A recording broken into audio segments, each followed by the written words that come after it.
उस निष्कर्ष पर पहुंचा, न वित्तेन तर्पण्यो मनुष्यो लक्ष्यामहे वित्तमद्राक्ष्मचेत्वा। नचिकेता का ये वचन, धन से कभी तृप्ति होती ही नहीं है, और भी दूसरी सारी चीजें ले लिए, एक चीज जीवन में आती है, दूसरे की इच्छा होने लगती है, दूसरी आती है, तीसरे की इच्छा होने लगती है। पहले कोशिश करता था कि भगवान में चपरासी बन जाऊं, भगवान के बन जा। फिर आता है चपरासी में भगवान कुछ नहीं होता, आजकल महंगाई का जमाना है, कम से कम मैं क्लर्क बन जाता, भगवान के बन जा। फिर लगता है कि अरे ये तीसरे वर्ग का कर्मचारी, मैं कम से कम दूसरे दर्जे का कर्मचारी बन जाता। एक के बाद इच्छाएं पूरी होती है, पागल की तरह हम घूमते रहते हैं। लेकिन जो मनुष्य अपने अनुभव का आदर करने वाला होता है ना, क्योंकि हम मनुष्य हैं, मनुष्य हम इसीलिए हैं, मनोहो अपत्य पुमान, हम बंदरों की पैदाइश नहीं है। हमारे पूर्वज मनु महाराज है, हमारी माता शतरूपा है। माता पिता के गुण हम में आना चाहिए, न हो तो उसको मेहनत करके पुरुषार्थ करके लाना चाहिए। मनु महाराज मनन चिंतन का प्रतीक है, माता शतरूपा श्रद्धा का प्रतीक है। श्रद्धा और चिंतन ये जिनके अंदर में है वो मनुष्य है। ये यदि नहीं है तो फिर उसको कहना पड़ता है कि कम से कम मनुष्य बनो, मनुष्य बनो। क्यों कहना पड़ रहा है? क्योंकि ये अपने जीवन में अनुभवों का आदर करता हुआ, जो अनुभव हमारे विकास में काम आने वाले हो, बाकी तो अनुभव तो हमको हलवा पूरी का भी अच्छा ही होता है, ये अनुभव नहीं। हमें शांति दे हमारे अंतःकरण में, जिससे सुख की अनुभूति हो, शांति की अनुभूति हो। ये आने जाने वाला सुख तो सुख होता ही नहीं है। ये जब उसके जीवन में पता लगने लग जाता है ना, तो फिर विचार के मार्ग पर उसकी प्रवृत्ति बढ़ती है। क्योंकि इन्होंने देख लिया कि ये संसार में मेरा सारे एहसास अधूरे रह जाते हैं। गोस्वामी जी कहते हैं, सुखी मीन जहां नीर अगाधा, जिन्हें हरि चरण न एक उपाधा। मछली सुखी होती है अगाध पानी में, नीर थोड़ा है और संसार के विषयों की प्रीति ज्यादा है। ऊपर से सूरज की गर्मी, पानी सूख रहा है, ये मन रूपी मछली तड़प रही है, उसको शांति नहीं है। जहां जाकर जा करके वो अपनी प्यास बुझाने की कोशिश करती है, लेकिन वहां वो मिलने की संभावना नहीं है। तद विज्ञानार्थम सगुरु में वाही करते। जब मन में आता है कि विषय स्वयं में अधूरे हैं, क्योंकि मेरा ये कर्म का समुद्र भी अधूरा है।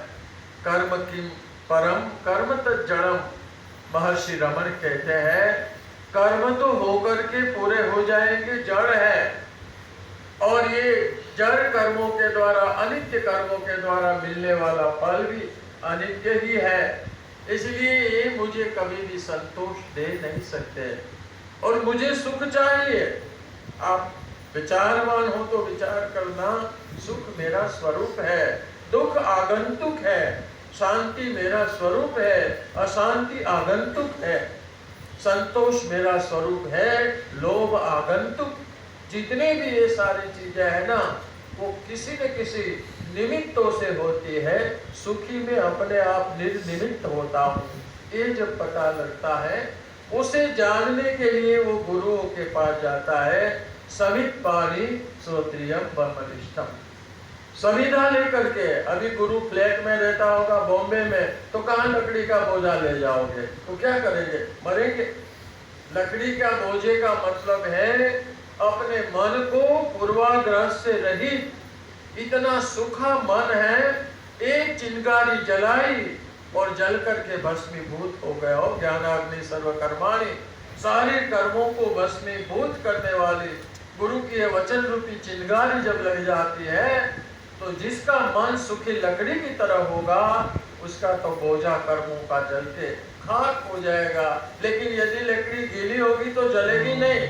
हम लोगों की लकड़ियां ज्यादा गीली होती है, कभी कभी थोड़ा सा धुआं निकलता है लेकिन फिर बुझ जाती है। इसीलिए वहां कहा समित पानी। और अपने पुण्यों के प्रभाव से उसको जो गुरु मिलेंगे ना, वो भी गुरु इसको जीवन की नैया को पार कराने वाला मिलेगा। यदि हमारे पुण्यों में कमी होगी तो हमको लोभी गुरु, लालची चेला, दोनों नरक में ठेलम ठेला, है ना। गुरु विचार करेंगे कि चेला फंस गया, और चेला विचार बड़े गुरु जी है, बड़ी बड़ी माला है, तो भी सोने की, हाथ में सोने की घड़ी पहनी हुई है, और कहते ये तो सब ब्रह्म है, मिथ्या है, संसार झूठा है। किसके लिए झूठा महाराज? आपके लिए कि हमारे लिए?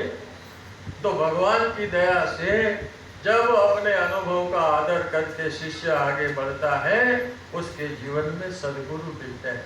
शिष्य दिए सदगुरु मिले तो भी सस्ता जान, कभी कहते हैं मस्तक देने के बाद भी यदि मुझे सदगुरु मिल जाए तो ये सस्ता है। हो ऐसे सदगुरु जब जीवन में मिल जाते हैं, जिसके परिणाम के रूप में क्या रिजल्ट निकलता है, आगे किस प्रकार से उसका विकास होता है, इसके ऊपर शाम को विचार करेंगे।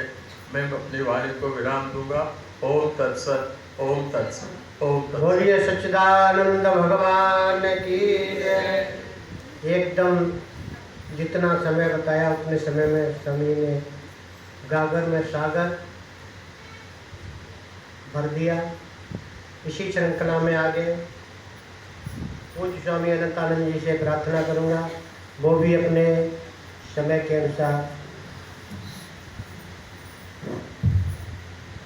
हरि ओम।